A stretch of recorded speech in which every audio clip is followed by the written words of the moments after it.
Alright, here's the first of our homework problems for dash 22. This one is all about the reading, and I put there in my quotation, solve graphically, because most of the students wanted to solve it algebraically and just solve for x, but it specifically says solve graphically, so you have to graph it out. The way that it's set up is they have this long little equation. And what you do is look at it how it's set up. It's set up as if you're going to solve it algebraically.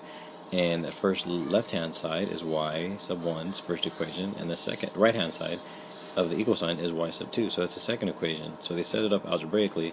Now to solve it graphically, you just take the left-hand side, graph that, and then take the right-hand side and graph that. And where they cross are the solutions.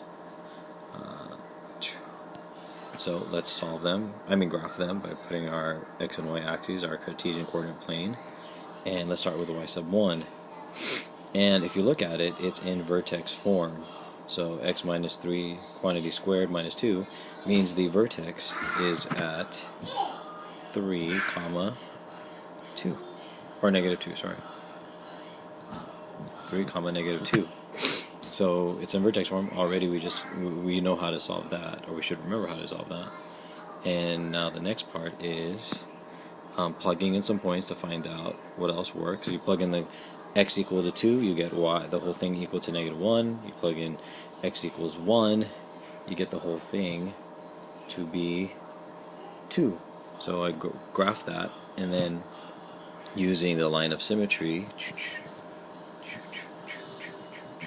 you also get 2 points on the right hand side, which allows us to graph now an entire parabola.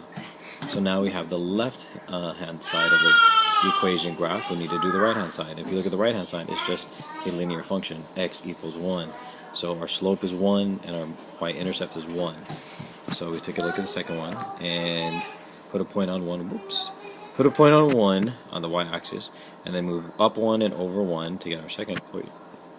And draw a line through there, as I already did with that thick linear function, so a linear graph. So now you see that the two graphs actually do cross, and it crosses in 2 spots, so it means there are 2 solutions to this one. Now what they are, if you look closely, well, at when x equals 1 and equals 6 approximately, the graph is kind of off, so the graphs are not as accurate as solving it algebraically, but it's supposed to be 1 and negative 6. If you look at the graph again, it's not, doesn't look like it is, but it actually is 1 and 6. Now we plug in the x's into the easiest of the 2 equations. You could do the left hand side if you want, or the right hand side, but the easiest one is the linear function, x plus 1. So you just add 1 to the 1, add 1 to the 6, so you get 1 comma 2 and 6 comma 7 as your solutions. Make sure you use the x plus 1 to get the 2 and the 7.